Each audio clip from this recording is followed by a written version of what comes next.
ఆ విధముననే భోజనానంతరము పాత్రమునందుకొని మరల మీకు కృతజ్ఞతా వందనములు చెప్పి శిష్యులకిచ్చుచు ఇట్ల నేను మీరందరూ దీనిని తీసుకొని పానము చేయుడు ఏలయనా ఇది నూతన నిత్య నిబంధన యొక్క నా రక్తపు పాత్రము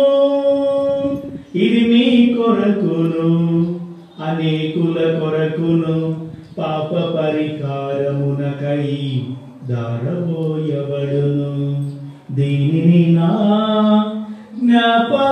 జ్ఞాపకార్థము చేయుడు దీనిని నా